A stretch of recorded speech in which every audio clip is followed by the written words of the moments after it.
Why is ICT growth here in Europe so stunted in comparison to the US, for instance?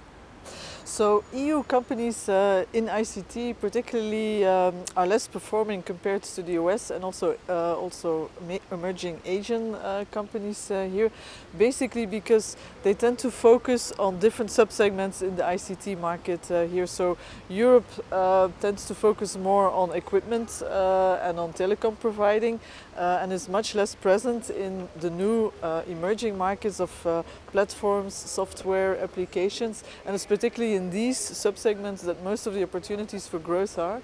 And it's in these subsegments that the US is much more active here. So it's basically a failure to specialize on the right subsegments within ICT here, and that specialization typically goes through young companies, new companies that tend to focus on these new sectors here.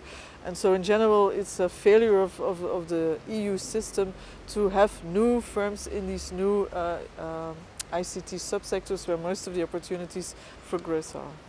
How confident are you that ICT can be a main driver for growth here in Europe post-crisis?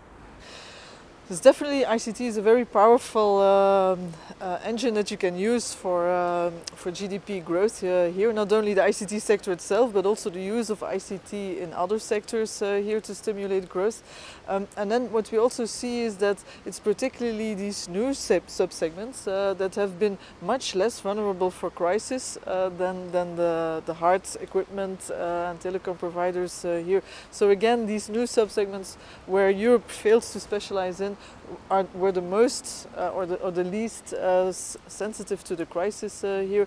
And again, that's why, because we miss that specialization, we're also less likely to get positive effects in the crisis period now too here, because that's where most of the opportunities for post-recovery growth will actually be here. In terms of EU policy, what is holding back growth in the ICT sector? So we were also bit frustrated by this mis-specialization here, so we looked a bit in that and several of these sub-segments here and tried to find out why Europe was doing poor in these sub-segments here, why we were missing the right type of companies here. And then it turns out it's not really that we're missing ideas, so the generation of ideas is not really the problem. It's really bringing these ideas to markets, and particularly to large world markets here. And they're a big barrier that European firms actually facing here is the fragmentation that we still have in Europe here. Fragmentation of ICT markets, but also fragmentation of skills for ICT here. Also fragmentation in terms of the IP system.